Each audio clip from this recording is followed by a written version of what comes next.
gente boa, amada, Deus nos abençoe e alegria em revê-los hoje à noite aqui, e será para mim sempre alegre tantas vezes quantas a gente consiga repetir esses encontros com a graça de Deus.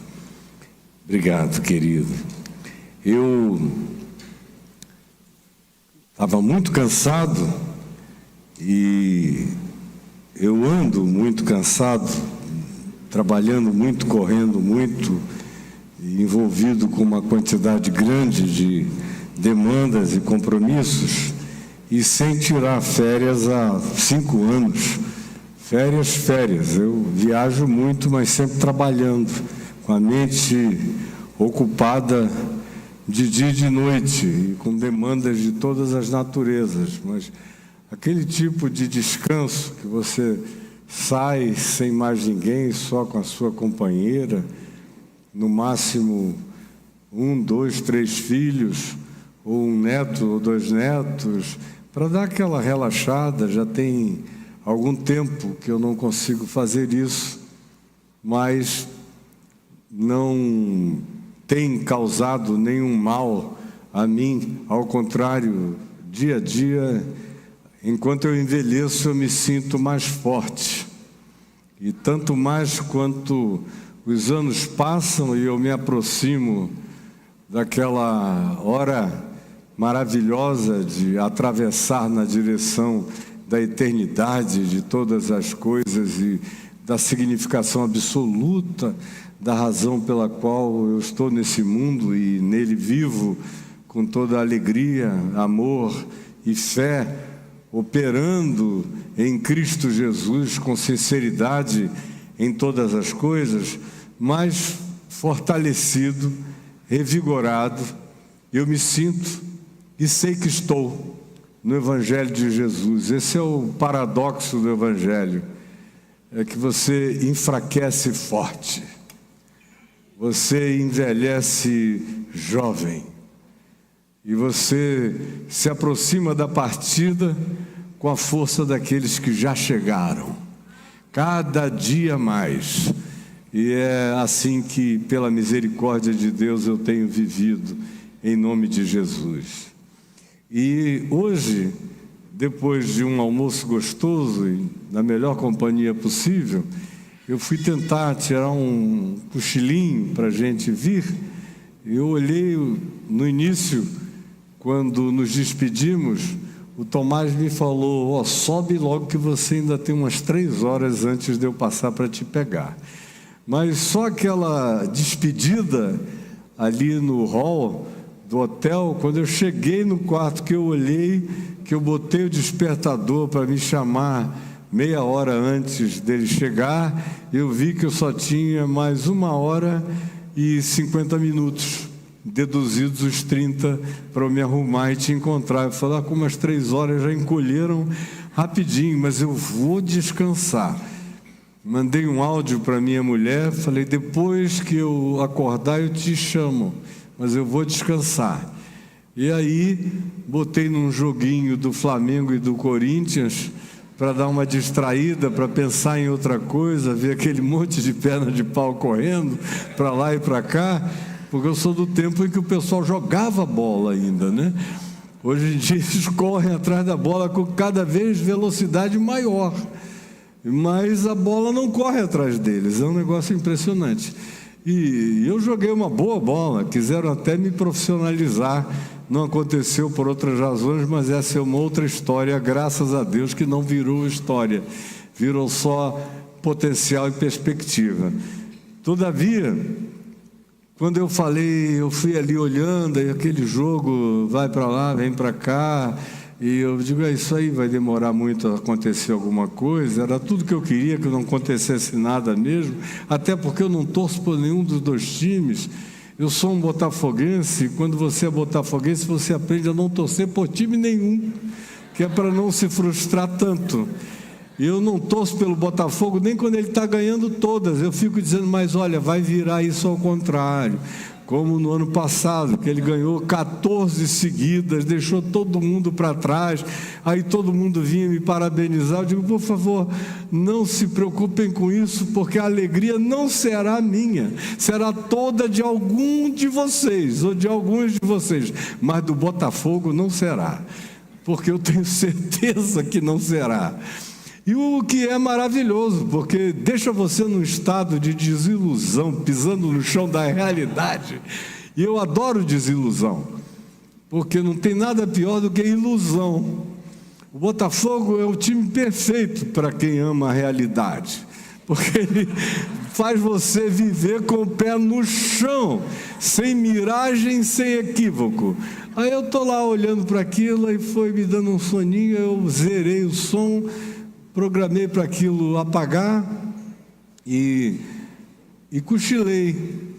Aí quando eu estou no meio de um cochilo gostoso, eu acordo do cochilo ouvindo aquela voz no meu coração, recitando dentro da minha alma o texto de 2 Coríntios, capítulo 11, do verso 1 até o final do verso 4, eu acordei com a voz desse texto de Paulo dentro de mim, e eu tinha ido dormir, cochilar, e falei, Senhor, me dá uma palavra enquanto eu durmo, como tu tens feito sempre. E aí eu dormi. Eu só, quando ouvi aquela voz dentro de mim, que eu abri os olhos subitamente e totalmente desperto de um sono que estava tão delicioso, eu olhei o relógio, só tinha passado meia hora. Aí eu falei, obrigado, Jesus. Só não precisava ter sido tão cedo assim. Eu podia ter dormido mais meia horinha, ia dar uma descansada, mas aí a mente ficou alegremente excitada com a voz do coração falando essa palavra, que diz o seguinte nela, 2 Coríntios 11, quisera eu me suportasseis um pouco mais na minha loucura. Paulo tinha convicção absoluta que ele era um ente completamente fora da curva e que a paixão dele pelo Evangelho de Jesus era frequentemente interpretada como o movimento, as ações de um indivíduo tomado por uma loucura apaixonada, totalmente possuído por algo que o transcendia, que era completamente maior do que ele. Só para vocês terem uma ideia, eu, o Tomás e alguns outros aqui, já vivemos mais tempo do que Paulo. A Nazaré já viveu mais tempo do que Paulo nessa terra. Ele começou tarde, se converteu bem depois, por exemplo, de mim, que já preguei muito mais tempo do que ele nesse planeta. Eu estou há 51 anos pregando, ele não teve essa longevidade ministerial toda, porque eu comecei antes do tempo em que ele começou. Ele começou depois. E o tempo no qual ele viveu e fez tudo que fez, e deixou tudo que deixou, e nos legou tudo que é seu legado permanente, foi num período mais curto do que esse, de 51 anos até aqui, que é o tempo da minha existência pregando o mesmo Evangelho de Cristo Jesus, o mesmo Evangelho de Cristo Jesus. Ele foi antes, foi decapitado por volta de 64 anos de idade, por ordem do imperador Nero, e morreu assim, cabeça para um lado e corpo para o outro, como João Batista, por causa de caprichos completamente políticos, pequenos, mesquinhos, medíocres, horrorosos, como não raramente acontece com quem anda com Deus e que tem a sua vida interrompida por arbítrios humanos. Não raramente, eu diria que frequentemente, mais do que frequentemente, sempre você observa e vê que as razões alegadas são as mais absurdas e são fruto das maiores e mais terríveis desinformações e distância deliberada do executor em relação ao executado, ao objeto daquela gravosidade. Ele, portanto, começa aqui em 2 Coríntios, no capítulo 11, no verso 1, falando de si mesmo como um louco. E dizendo, quem me dera ou quisera eu, vocês me suportassem um pouco mais, deixa eu falar um pouco mais, aguentem um pouco mais o que eu tenho a dizer, por favor. E ele prossegue dizendo, porque eu zelo por vós, por vocês, com zelo de Deus. Essa é a minha loucura, é cuidar de vocês, do Evangelho, na prática, na consciência e na vida de vocês, com um zelo divino que me consome. Essa é a minha doença, é ser consumido por essa loucura do zelo de Deus que me habita. Quem me dera vocês conseguissem me suportar um pouco mais, visto que vos tenho preparado, adornado, cuidado, medicado, terapeutizado, feito tudo o que me é possível para levar vocês de modo saudável à presença de Jesus, a fim de vos apresentar como uma virgem pura para um só marido, para um só esposo, que é Cristo Jesus. Mas receio, tenho temor, me pergunto e me questiono a respeito disso e da resposta de vocês ao que tem sido o poder que me toma, me possui, me consome, e que é em mim zelo por vocês, mas muitas vezes entendido de outro modo.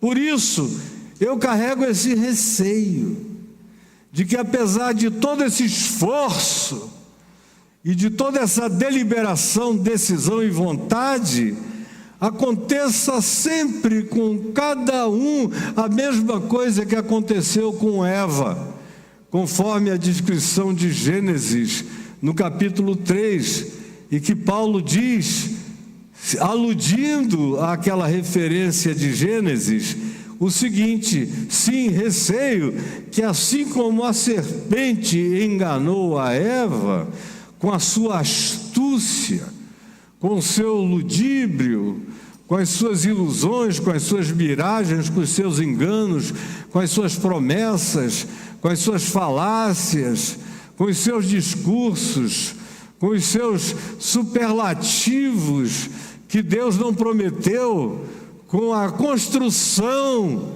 de doutrinação, de teologia, de filosofação, de indicação de postura, de prática e de pensamentos que não se originam, nem se originaram na mente de Cristo, na palavra do Evangelho, no Espírito Santo, na graça de Deus, do mesmo modo como aconteceu com Eva, a serpente, com a sua astúcia, do mesmo modo, venha a corromper as vossas mentes, corromper os vossos pensamentos, corromper as vossas conclusões, corromper o olhar, a compreensão, o entendimento, a absorção, a cognição, a inteligência, que se volte numa outra direção e que se esqueça da fundamentação original sobre a qual rapidamente eu aludi hoje de manhã, me referindo a esta pedra sobre a qual nós somos e temos que estar erigidos, a única pedra de esquina, que hoje em Zacarias nós vimos, é aquela pedra que tudo vê, que tudo enxerga, diante de quem nós somos flagrantes absolutos. Todavia, Paulo diz, eu receio que as mentes de vocês sejam corrompidas pela astúcia, pelo ludíbrio, pelo engano, pela palavra criada, inventada pelos homens, para arrecadar fundos, para enriquecerem-se, para fazerem de vocês escravos mentais das proposições perversas que eles trazem, porque para eles vocês não passam de objeto de engano, de manipulação, de sugestão, de perversão. E ele prossegue dizendo: e assim, se ele intentar e conseguir, e vocês cederem a essa realidade, o que acontecerá é que vocês virão a se apartar da simplicidade e da pureza devidas a Cristo Senhor Jesus. Se na verdade, vindo alguém que não é um diabo imaterial, nem um demônio intangível, mas um humano desumanizado, inumano nas suas emoções, percepções, desejos e perversões pessoais e profundas, e a maior de todas elas é essa de manipular a mente dos outros e controlar as pessoas para o seu próprio prazer e interesse e enriquecimento pessoal. Ele diz: eu receio que venha alguém, ou venham muitos alguéns, que preguem a vocês outro Jesus. Outro Jesus. E ele prossegue dizendo que nós não temos pregado, que eu não preguei a vocês. E ele está falando com as pessoas que moravam na cidade de Corinto, que ele tinha evangelizado desde o primeiro momento. Fora ele que, depois de uma pequena semeadura, gastou tempo fazendo o enraizamento daquela consciência se desenvolver um pouco mais na vida deles, embora outros tenham passado, como Priscila, Áquila, Apolo, pelo mesmo lugar, fazendo validações e corroborações. Ele sabia que o processo original de deflagração da mensagem do Evangelho tinha sido algo que Deus o tinha usado para gerar e para criar naquele ambiente da cidade tão conturbada de Corinto, conforme ela era uma das mais conturbadas do mundo greco-romano. Então ele diz: eu receio que alguém venha e pregue outro Jesus que eu não tenho pregado na minha vida, ou que vocês venham a aceitar espírito diferente daquele que tendes originalmente recebido e que tendes verificado que é o Espírito de Cristo, o Espírito Santo, o Espírito da verdade, conforme Jesus prometeu e realizou. E eu sei que realizou porque eu sou habitado por esse Espírito, não apenas pelo Espírito Santo, mas ele alude à ideia de Espírito como um modo de ser, um modo de ver, um modo de entender, um modo de se postar, um modo de se posicionar, um modo de entrar, de sair, um modo de se deixar observar. É também a isso que ele está se referindo quando diz: eu receio que vocês recebam um espírito diferente daquele que originalmente vocês foram convidados a receber e efetivamente tiveram toda a chance de o discernir. Ou ainda, que vocês venham a acolher evangelho, palavra, mensagem, ensino diferente daquele que nós oferecemos e que originalmente vocês abraçaram. Originalmente vocês disseram: nós queremos, eu quero, é para mim. Eu receio que a mente de vocês seja ludibriada e que um outro Jesus entre no lugar de Jesus verdadeiro, que um outro espírito que não é como o Espírito Santo, nem é como a vida em santidade no espírito de amor, verdade, justiça, liberdade, compaixão, misericórdia, equidade, se manifeste e vocês acolham. Ou que chegue um evangelho, uma mensagem diferente daquela que originalmente vocês abraçaram, porque eu sei que vocês têm tendência a tolerarem de boa mente todo tipo de engano. Ele afirma, é peremptório, eu sei que a tendência de todos praticamente é de um modo ou de outro se deixarem levar por esse tipo de engano. Um outro Jesus, é o mesmo nome, só não é ele. Outro espírito se apresenta como espírito, como poder, como expressão de uma soberania, de uma supremacia, de um poder que vem a se expressar de modo a potencializar a existência de vocês, de modo antinatural, como frequentemente é o que acontece. E mais que isso, que carregando o nome de evangelho, vocês venham a acolher o anti-evangelho, a anti-palavra, a anti-mensagem que não tem absolutamente nada a ver com aquilo que originalmente vocês receberam, porque o meu temor tem fundamentação no fato de que eu sei que a tendência natural da grande maioria é terem resistência em relação à verdade, mas com extrema facilidade acolherem o engano, a mentira e o ludíbrio. Foi essa palavra que me acordou daquele momento de descanso. E é por causa disso que eu a trago a vocês agora, nesse momento, hoje à noite. Obrigado, está tudo certo, está tudo bem. Então vamos ouvindo com todo o coração que tem que ser dito. Não é a primeira vez que Paulo sente coisa semelhante. Se você só virar a página da sua Bíblia em 2 Coríntios 11... e você chegar aqui ao verso 6, que é a epístola de Paulo aos Gálatas, ele diz o seguinte: admira-me. Outra vez, lá ele diz, eu receio de vós. Aqui, escrevendo para outro grupo de cristãos, ele diz, admira-me. Lá em Corinto, ele diz, eu receio que...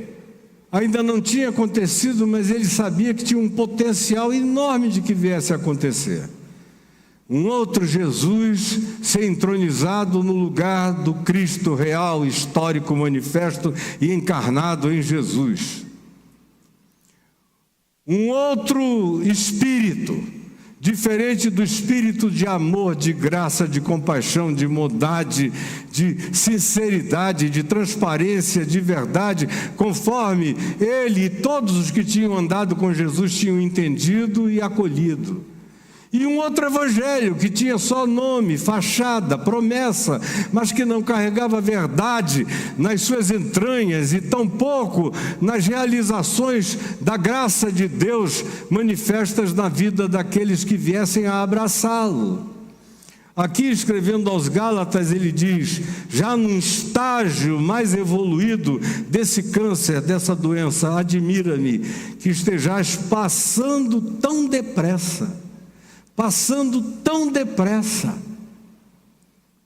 tão rapidamente, porque Paulo viu as coisas passarem bem depressa diante deles. Como eu tenho visto, e todos quantos têm observado no curso dos anos, têm visto, como eu disse hoje de manhã, concluindo o que lhes falei, como tudo aconteceu tão depressa.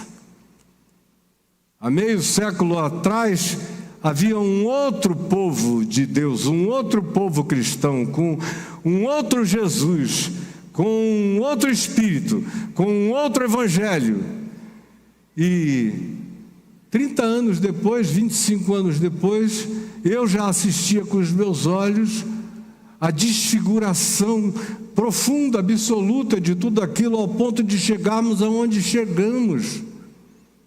aonde o nome de Jesus sobeja abundante e fartamente para todo lado, mas você vai tentando perceber que Jesus é esse, e ele não tem absolutamente nada a ver com o Jesus dos evangelhos.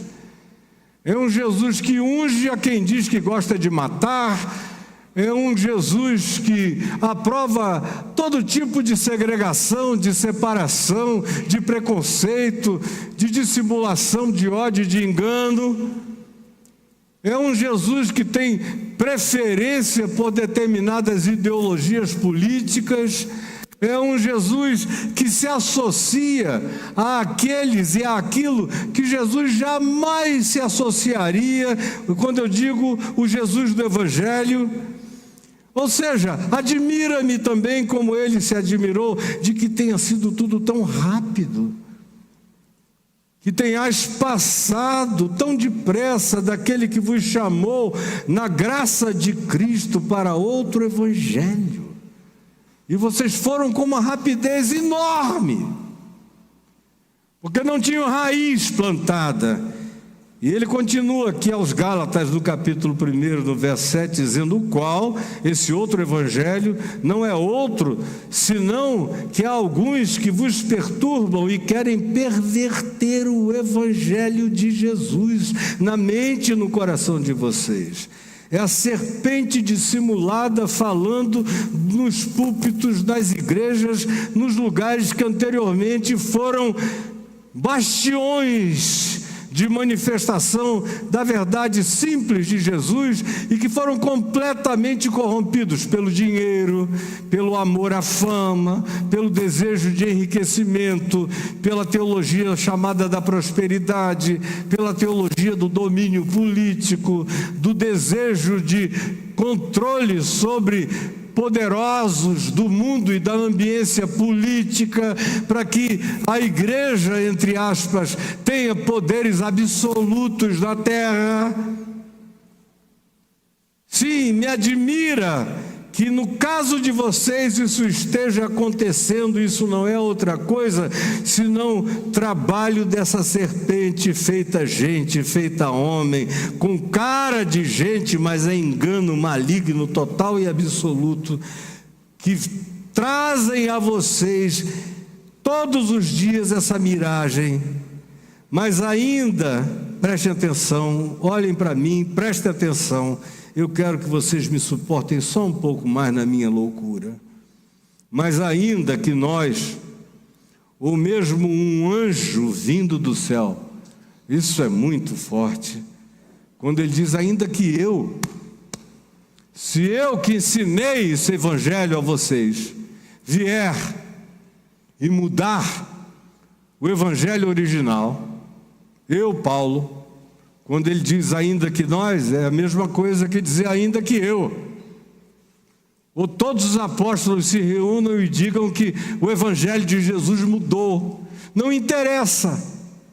Ainda que eu ou qualquer um, ou mesmo que seja um anjo vindo dos céus, vos pregue evangelho que vá além, que faça proposições que não são aquelas que carregam o DNA de Jesus, o gene de Cristo, da manjedoura à ressurreição.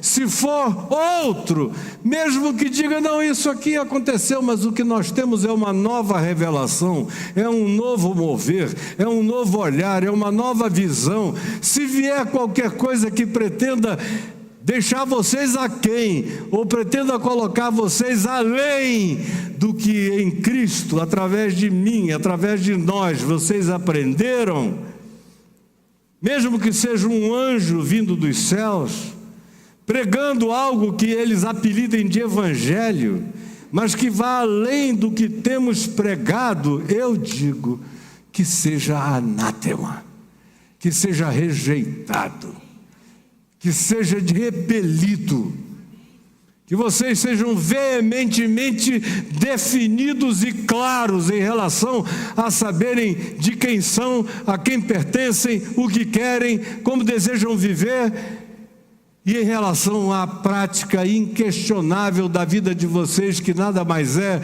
do que a manifestação daquilo que Jesus disse quando afirmou: se alguém quer vir após mim, a si mesmo se negue, tome a sua cruz e siga-me. O caminho está determinado, eu sou o caminho, a verdade e a vida. Não tem nada a quem, porque a quem diminui, destrói, encolhe, reduz, amesquinha, mediocriza, traz a existência de vocês para uma condição de abaixamento e de não alcance da proposição da graça de Deus em Cristo Jesus, e se for além, mata todo o fundamento e coloca diante de vocês aquilo que é apenas a manifestação de um horizonte falso diante de vocês. Seja anátema, portanto, quem quer que assim faça, quem quer que assim traga, quem quer que assim tente convencer vocês, mesmo usando o nome de Jesus, falando de evangelho, falando de poder de Deus ou do Espírito Santo, mas se não for como Jesus, seja repelido por vocês.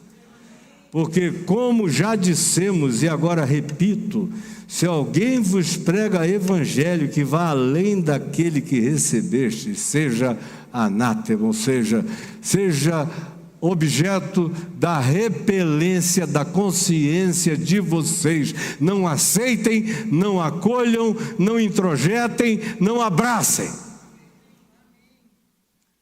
Mas ele não fica só aí. Ele vai além. Na primeira de todas as cartas ou dos textos bíblicos do Novo Testamento produzidos, que foram as cartas de Paulo aos Tessalonicenses, na segunda epístola, ele diz algo que também não deve ficar jamais esquecido de nós. Ele diz: irmãos, no que diz respeito à volta do Senhor Jesus e a nossa reunião com Ele, nós vos exortamos a que não vos demovais da vossa mente com facilidade, nem vos perturbeis por qualquer epístola, por qualquer texto, por qualquer doutrina, por qualquer ensino, como se procedesse de mim, como se procedesse originalmente do ensino dos apóstolos que andaram com Jesus, como se procedesse do próprio Senhor Jesus, supondo que já tenha chegado o dia do Senhor, porque tem uma coisa que é o sinal dos sinais que caracteriza a volta do Senhor. Embora ontem à noite eu tenha falado de como está o planeta todo preparado para a desgraça, e eu falei do clima, falei da sismologia, falei dos aspectos sociológicos, terráqueos, planetários, mundiais, falei do estado de espírito, falei de todas essas coisas, en passant, mas as mencionei.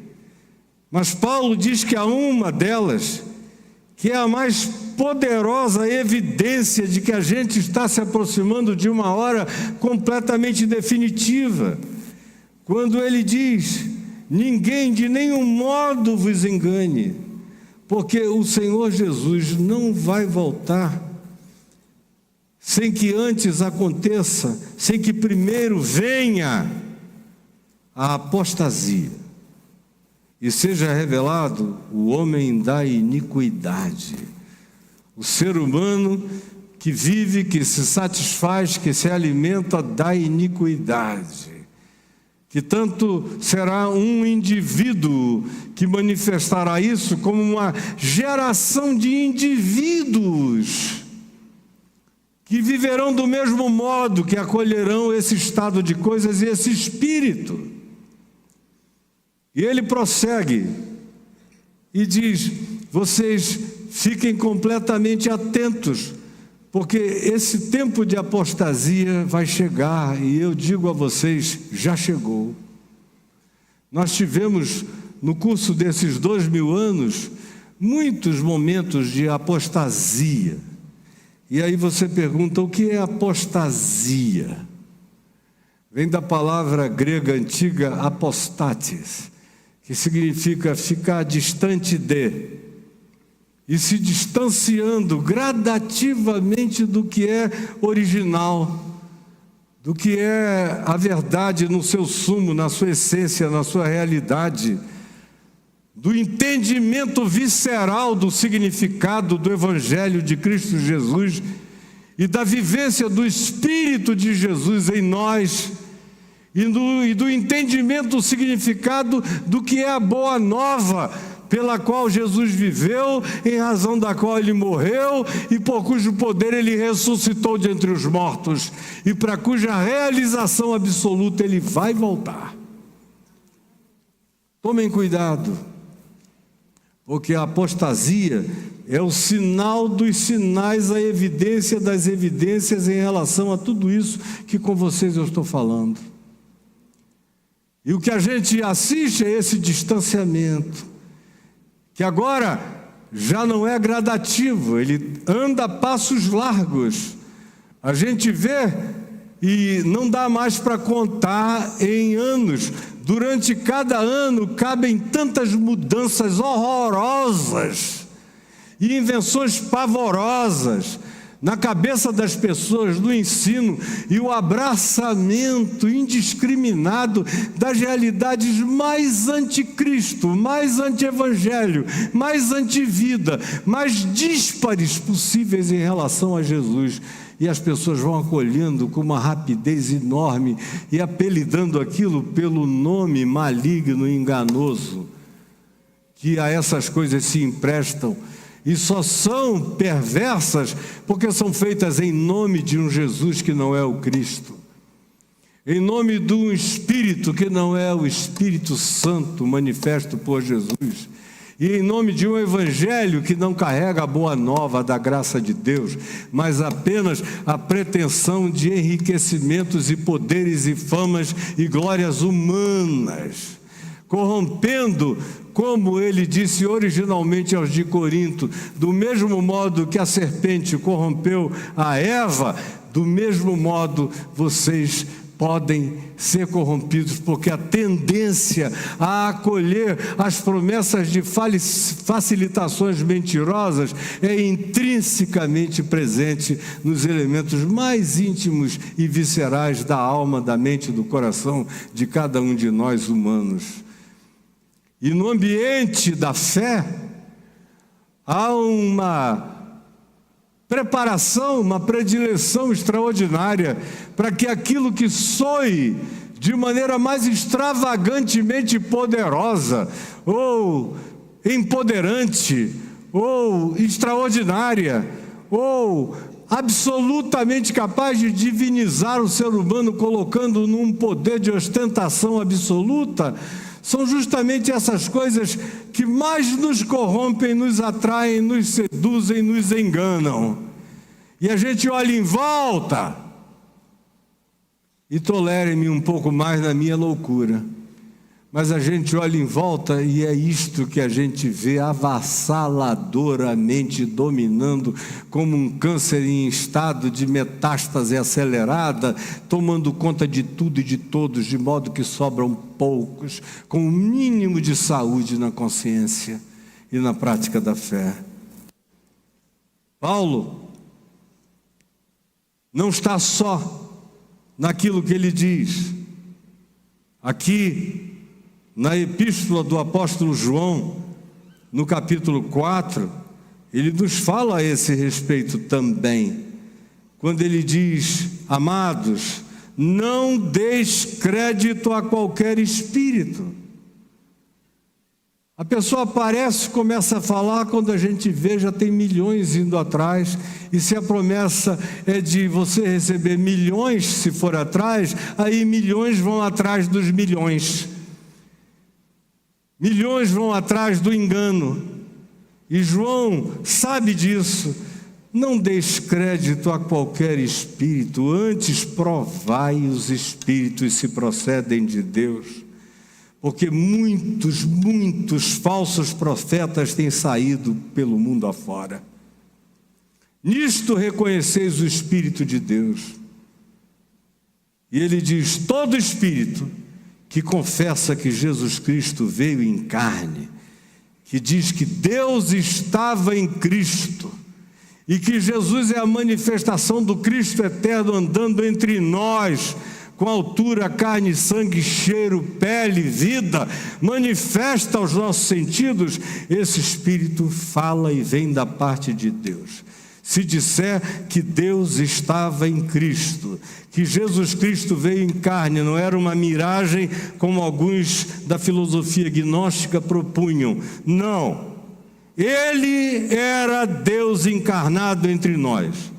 E todo espírito que não confessa Jesus encarnado, Deus encarnado, preste atenção, que não tem sua ênfase em Jesus, como eu já ouvi, aqui na minha igreja, Jesus não é pregado porque dá azar, porque estimula pessoas a ficarem bondosas, misericordiosas, generosas, cuidadoras do próximo, do pai, da mãe, da família, dos empobrecidos. Esse espírito eu não quero na minha igreja. Todo espírito que não confessa a Jesus encarnado não procede de Deus, pelo contrário, este é o espírito do anticristo, que vem e presentemente, eu digo a vocês, já está no mundo. Isso era João, há 2000 anos atrás. Imagina se ele chegasse hoje. Imagina se ele chegasse hoje. Tudo que ele tinha visto há 2000 anos atrás e que já o deixava em estado de perplexidade, não era em relação ao Império Romano, nem às práticas planetárias ou terráqueas.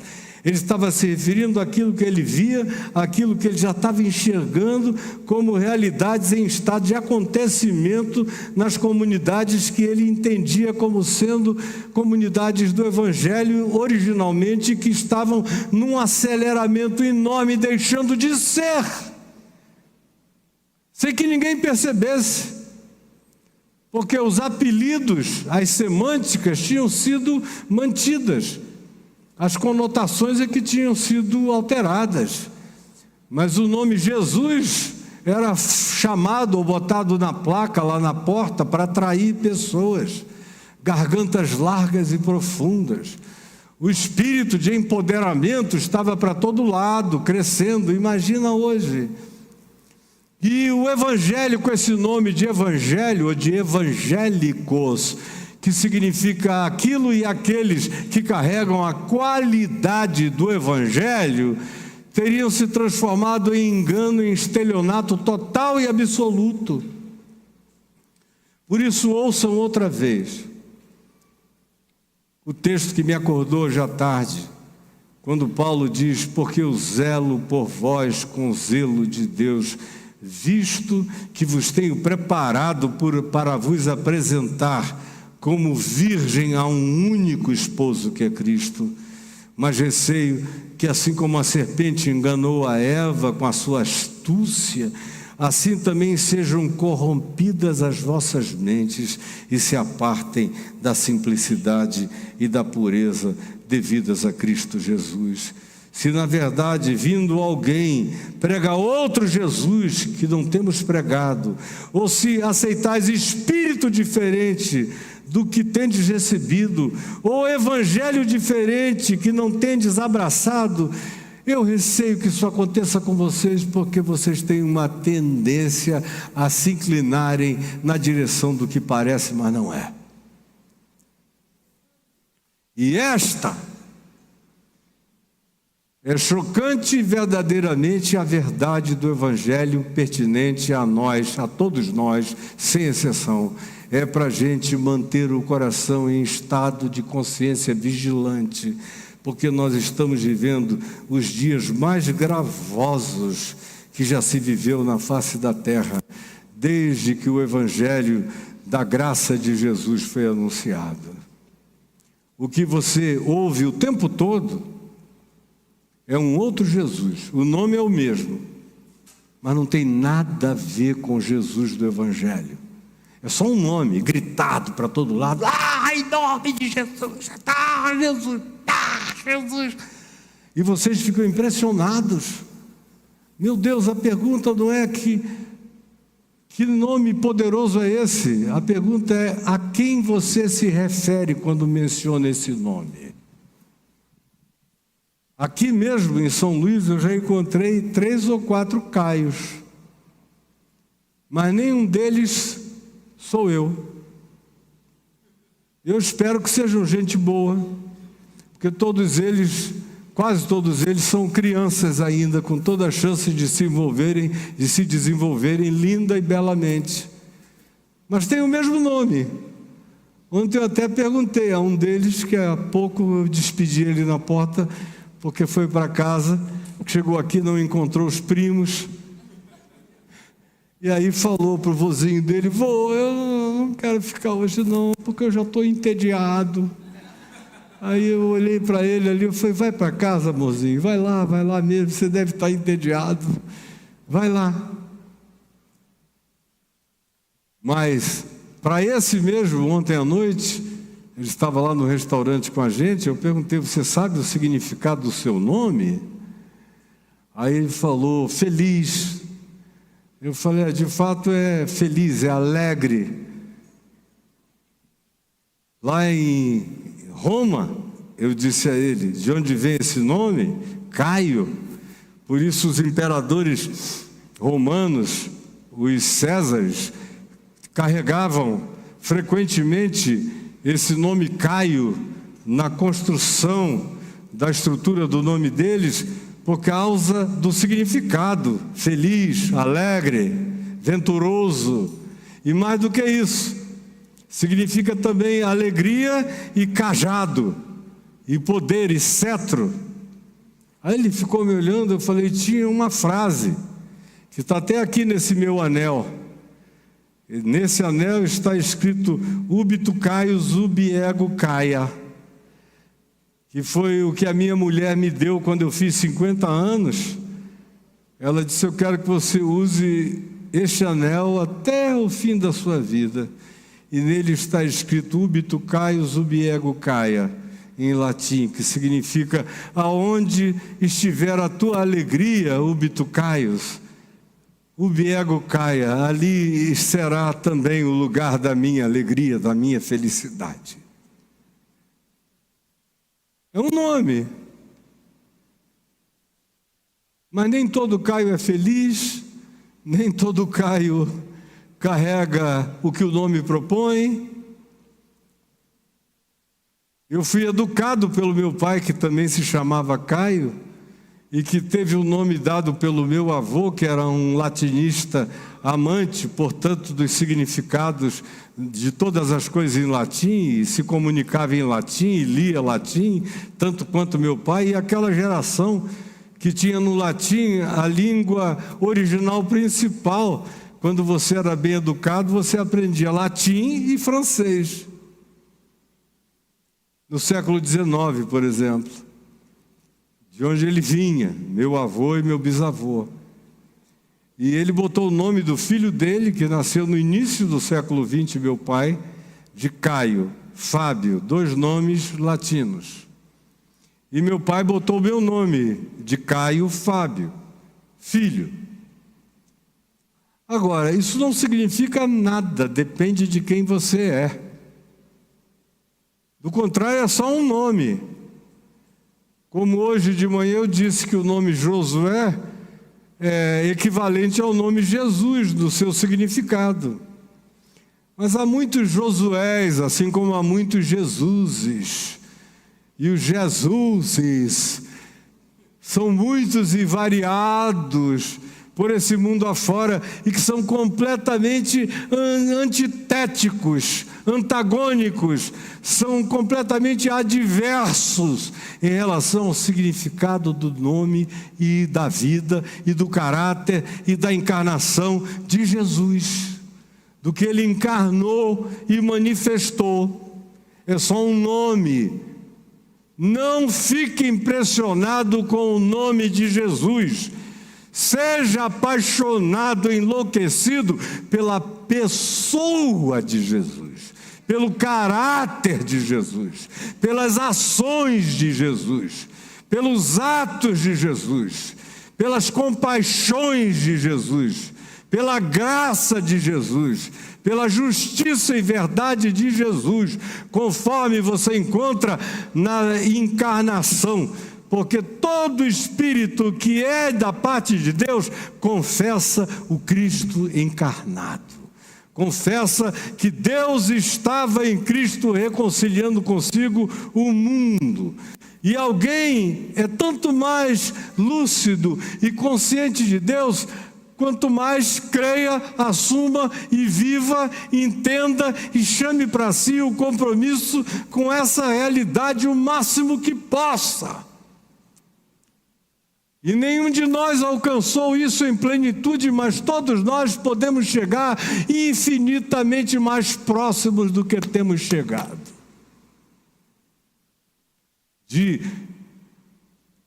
fazer a Jesus não um nome na nossa boca, mas passos, atos, moções, movimentos, manifestações, compreensões, práticas, entendimentos, atitudes, comportamentos, gestos, caráter, vida.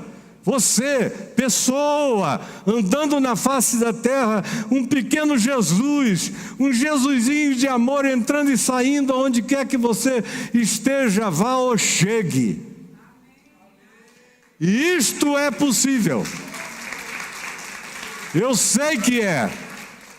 Eu tenho visto ser assim nesses 51 anos de evangelho na minha vida, porque até nos piores momentos da minha existência, há 28 anos atrás, entre 28 e 25 anos atrás, mesmo no pior da minha existência, mesmo na dominação de atitudes falaciosas em relação às quais eu me consenti e me permiti, no entanto, eu não conseguia ocultar de modo algum aquilo e aquele, o poder que me habitava. De modo que mesmo em contradição, aonde quer que eu chegasse, até fora do país, e entrasse num lugar, era absolutamente comum que alguém, até mulheres que estavam de algum modo interessadas ou encantadas por mim ou eu por elas, chegavam naquele período e me diziam: escuta, tem um negócio em você que me atrai profundamente, mas não é só você, é algo que te habita. De quem você é? Meu Deus, eu ouvi tantas vezes isso, eu falei, eu estou lascado mesmo. Porque até fingindo que não sou, não consigo, isso vaza, vibra, tem uma frequência que me habita, que está aqui, mesmo na treva da existência, estava lá, indivociavelmente presente, porque o que tinha acontecido era inegavelmente poderoso, visceral e verdadeiro. E eu era indivociável, tanto quanto sou, absolutamente indivociável desse único esposo da minha alma e da minha vida, a quem eu me entreguei, para quem eu vivo e viverei, e com quem serei eternamente. Amém. Outro Jesus. É o que a gente vê por aí, para todo lado, é só outro Jesus. Se você soubesse discernir, você veria que é outro Jesus. Mas sabe qual é o problema? É que diferentemente dos Coríntios, ou dos Gálatas, ou de João escrevendo aos de Mileto, ou de Éfeso, também em ambientes da Ásia Menor, eles não tinham textos.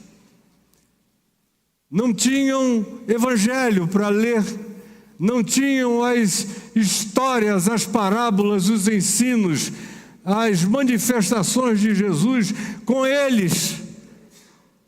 Como eu disse há pouco, o primeiro texto do Novo Testamento foi a primeira epístola de Paulo aos Tessalonicenses. Não foi Mateus, isso foi a ordem na qual foi colocada no quarto século. O primeiro texto chamado de Novo Testamento que a gente tem foi a primeira carta de Paulo aos Tessalonicenses. Eles não tinham Novo Testamento para ler, não tinham escritura para ler, não tinham a maravilha que eu tenho. Meu Deus, eu conheci Jesus num dia, eu já sabia quem ele era desde sempre. No entanto, quando ele me tomou para si, E eu me casei com ele há 51 anos passados, no dia 18 de julho de 1973. Eu estava me entregando a um casamento, eu estava me conjugalizando para o resto da minha vida com Jesus e com o Evangelho. Mas sobre quem ele era, o que ele tinha feito, o que ele tinha ensinado, eu já sabia desde sempre. Eu cresci com uma avó que me mandava ler o Novo Testamento para ela. Os salmos tão maravilhosos que são musicados pelo meu querido amigo Jorge, e a respeito dos quais eu tenho pregado a minha vida inteira. E agora eu peguei os 150 salmos e os subdividi em aproximadamente 1.100 subdivisões. Estou pregando, já preguei 230 delas. Até o meio do ano que vem eu terei feito todos os versículos dos Salmos, mensagens aplicadas ao cotidiano de hoje, vindo da história de sempre e aplicando ao cotidiano humano, em qualquer que seja a perspectiva, dimensão e projeção da história que a gente já consiga divisar. Então, saber disso eu sabia, minha avó me mandava ler, eu tinha um monte de textos de cor, mas não faziam parte da minha vida. Quando Jesus me agarrou, me abraçou e eu me entreguei, eu disse: eu te quero. Aí, no dia seguinte, meu pai já me ensinou como seria a minha vida. Ele me perguntou: escuta, quais são as maiores dificuldades que você tem hoje, que você acha que terá, começando de agora, desse ponto zero, no dia 19 de julho. Tivemos essa conversa, eu falei, aí ele me perguntou: droga? Eu falei: não, pai, isso é bobagem. Maconha? Maconha é brincadeira. Maconha, eu tenho mais dificuldade em parar o meu Hollywood. Faz mal à saúde, meu Continental sem filtro naquele tempo. De manhã eu só fumava Continental sem filtro, para ser aquele porronco, aquela batida, pá! Aí à tarde eu ficava mais leve, suave, eu fumava Hollywood. E à noite, depois das 10, eu ia para o Minister, eu já estava só soprando, e ele era grande. Agora, fumava 14, 15 becks ou baseados por dia, como quem soprava, e não era nada. Eu digo, o problema são outras coisas, mas elas nunca foram um problema para mim, embora eu as tenha usado todas em abundância, todavia elas nunca tiveram, e eu sei que nunca tiveram poder significativo sobre mim. Então, droga não. Ele falou: o que então, meu filho? Eu falei: mulher, meu pai. Mulher é um problema para mim, desde pequenininho, o senhor sabe disso.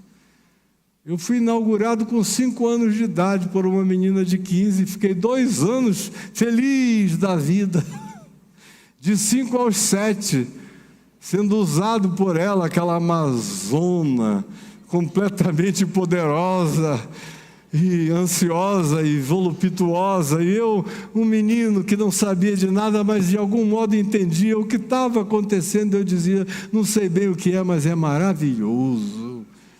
Até que descobriram e cortaram a minha onda, mas eu nunca mais deixei de surfar. Nunca mais. Fui embora daquela onda para sempre. Aí eu falei: isso é difícil. E a gente estava conversando na varanda da casa dos meus pais, da nossa casa, em Manaus. Aí passou uma menina dirigindo uma moto, sentada numa motoca, com aquele bumbum gostoso, bonito, bem delineado e biquinizinho cavado. Eu falei: olha só. Aí ela olhou: e aí, gostoso, vamos, senta aqui. Eu falei: é isso aí que eu estou falando. É desse jeito que o negócio é complicado, porque eu não preciso nem olhar, nem ir atrás, nem perguntar, vem tudo em cima. É pesca de Piracema, quando os peixes pulam dentro do barco. Tem sido assim a minha vida desde pequenininha, o tal do Mamãe Passou Açúcar em Mim, não é? Lembram daquela música? Foi isso. Ele disse: meu filho, mas isso tem jeito. Eu falei: então me ensina logo. Ele falou: a gente vai fazer a carne morrer de fome, e a gente vai alimentar o teu espírito. Eu falei: então vamos começar já. Como é que eu vou matar minha carne? Aí ele abriu o Novo Testamento, ele falou: você vai ler, você vai ler, você vai ler, você vai ler, enquanto você vai jejuar e você vai jejuar. Aí eu comecei imediatamente a leitura. Eu li Mateus, Marcos, Lucas, João, fui até o Apocalipse, voltei, e jejuando. Não era esse jejunzinho intermitente que o pessoal faz aí para ficar magrinho, quem sabe, talvez. Não, era na presença de Deus, era preparando o meu ser para me casar definitivamente como uma virgem pura para o esposo, um só marido em Cristo Jesus. Minha alma é tua e de mais ninguém, Jesus. Isso durou 10 anos, jejuando dia sim, dia não. Fins de semana, eu comecei a pregar imediatamente também, não esperei carne, nem sangue, nem ninguém me mandar ir para lugar nenhum, eu já me sabia enviado. E fui para os malucos da cidade, tanto quanto para as elites, para aquele trânsito todo que Deus tinha me dado no curso da vida, falando das classes e para as classes mais abandonadas, com as quais eu tinha, todavia, uma relação profunda de amizade, no meio dos malucos, no meio das mulheres lindas, dos homens bem vestidos, dos inteligentes, dos acadêmicos, de tudo. A herança familiar que me fora concedida e legada me dava esse espectro largo, enorme de comunicação, e eu fui anunciar para todos os que eu encontrava imediatamente o que tinha acontecido na minha vida, e nem precisava, porque eles sentiam, ficavam chocados, esmurrados pela realidade que procedia de mim. E o jejum, e nos fins de semana, sexta, sábado e domingo, eu me dedicava exclusivamente ao jejum, apenas tomando um pouquinho de água de manhã, bem devagar. Depois um pouco mais à noite, para não permitir uma desidratação que me fizesse mal, e um prazer, e um gozo. Eu comecei a descobrir o que era prazer. E os malucos, amigos que chegavam para mim com os variados baseados e com as balas, e com os ácidos, e com os ayahuascas, e com tudo mais que era comum e rotineiro na minha vida. Como é que, olha, peguei esse bagulho aqui, está uma delícia, meu irmão, vamos lá. Eu digo: não, eu estou curtindo ondas infinitamente superiores.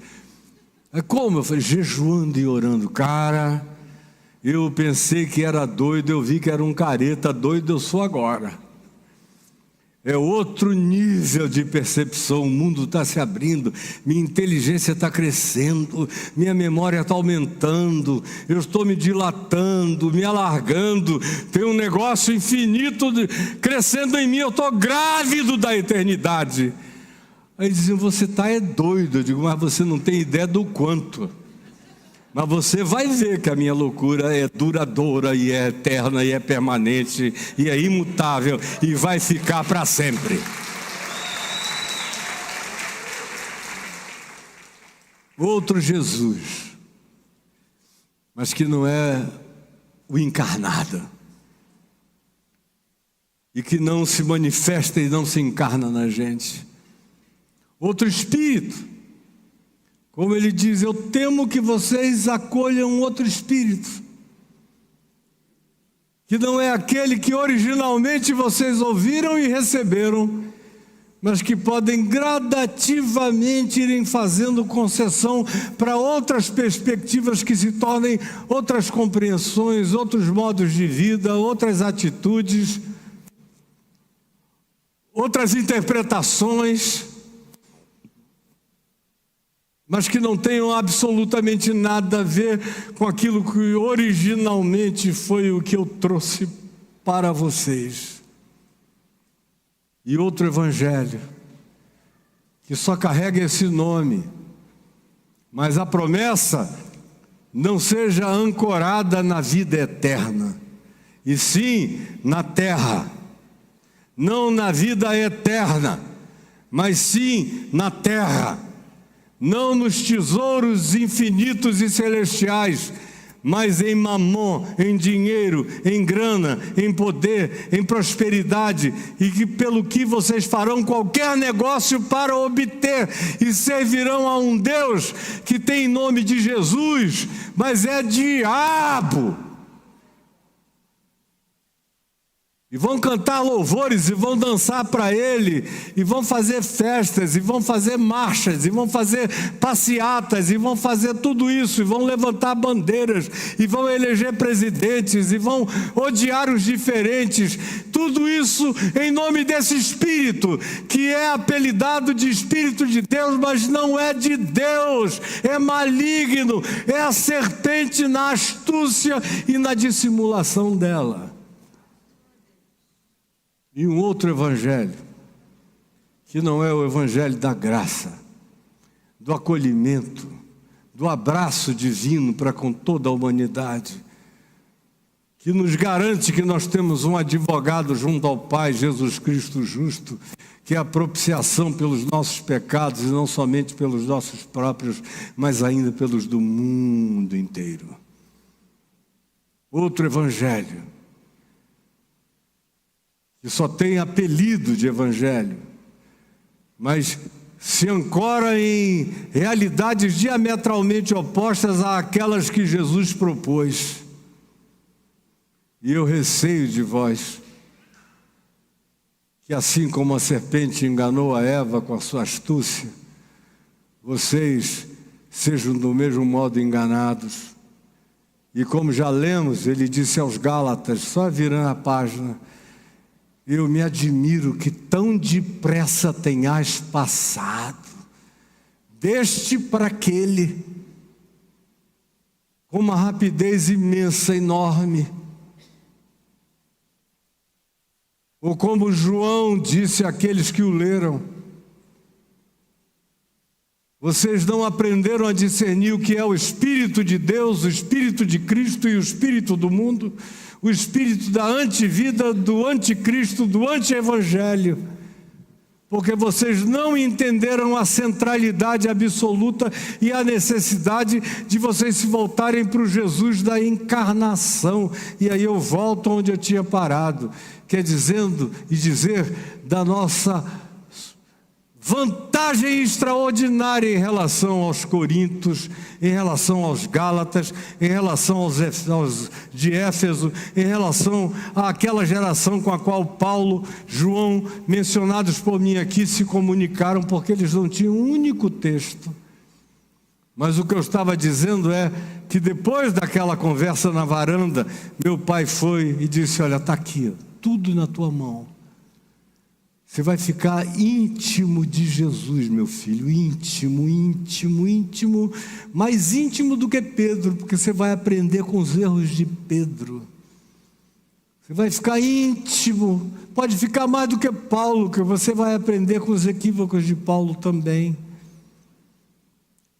Você tem, pela graça de Deus, um recurso que muitas gerações não tiveram no passado e muitas pessoas não têm no presente, que é acesso a esse portal.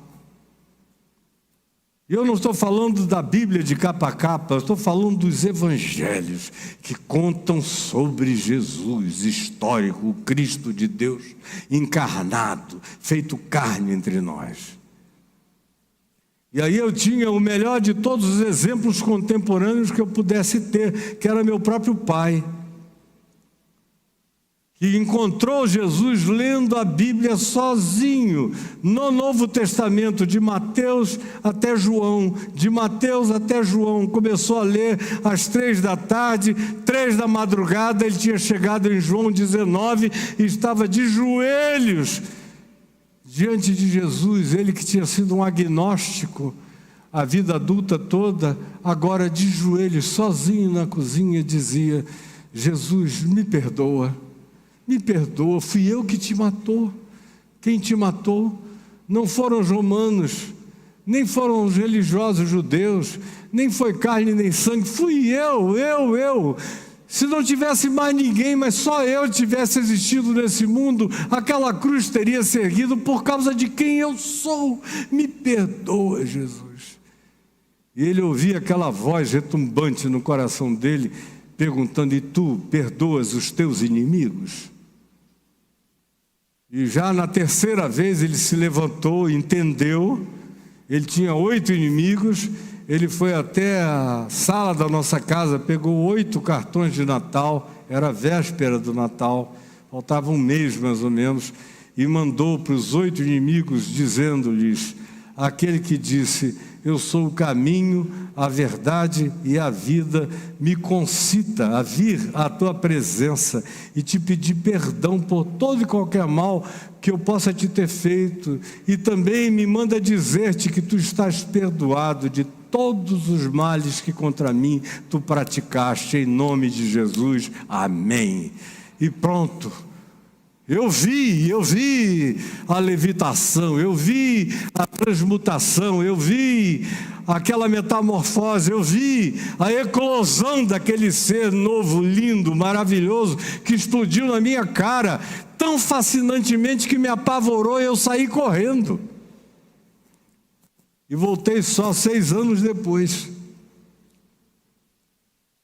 trazido pelos grilhões do amor de Deus e colocado na cara de Cristo Jesus, a quem eu me entreguei para sempre e eternamente, amém.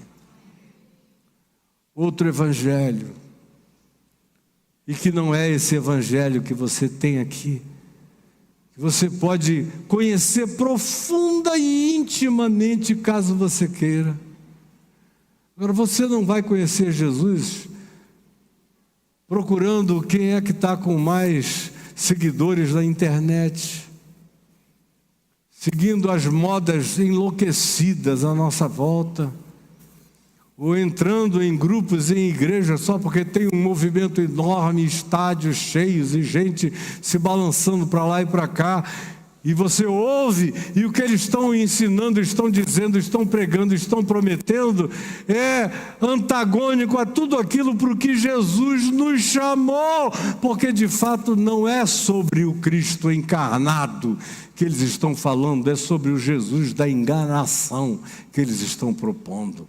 O resto é só apelido para que você, na sua ignorância, seja ludibriado por essas ilusões. Agora é a hora de ser botafoguense, de não ficar crendo que vai viver de copa em copa, porque a nossa copa não é desse mundo, a nossa taça não é dessa terra, a nossa coroa não é da presente ordem de coisas, a nossa glória vem dos céus, e é para essa dimensão que eu estou vivendo todos os dias, e tanto mais quanto seja eterna a minha motivação, mais humanamente linda será a minha vida entre todos os demais contemporâneos.